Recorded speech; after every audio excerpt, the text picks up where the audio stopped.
Let's get more on the weather, and Dylan is in for Al this morning. How's it looking out west? Well, they are getting a wind shift, right? So now it's going to come off the water, so that will increase humidity a little bit and kind of calm things down in that area slightly. We also have some extremely cold temperatures across parts of the upper Midwest and the northern plains, where we have actually cold advisories and cold warnings in effect. Duluth right now, the wind chill is 38 degrees below zero. Minneapolis feels like 23 below. Green Bay also feels like 23 below, with your actual air temperature below zero. Because of that cold air, the Great Lakes still unfrozen at this time, so we're seeing that lake effect snow machine turn back on, especially off of Lake Erie, Lake Ontario. We'll get those little fingers of snow bands, and in those areas we could see snowfall rates of about 2 to 3 inches per hour.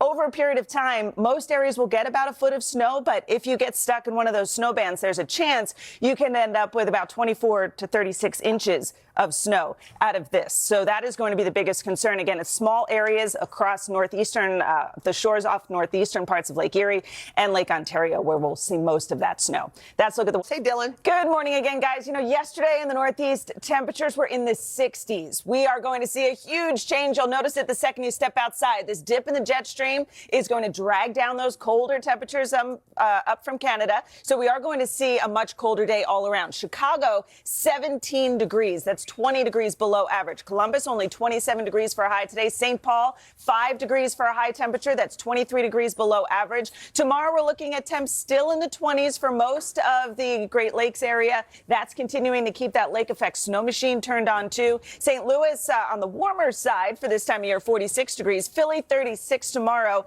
And then we'll moderate those temperatures back to close to average as we go through the weekend. So Erie, Pennsylvania even gets up to 50 by the time we get into Monday. Burlington goes from 29 on Saturday to 41 on Monday. And even in New York City, we're looking for highs cold on Saturday in the mid 30s, but up near 50 by the time we get into Monday. So we do have that heavier snow, again, up to 2 to 3 feet of snow possible in some of those lake effect snow bands. It's chilly down through the southeast, sunny and pleasant through the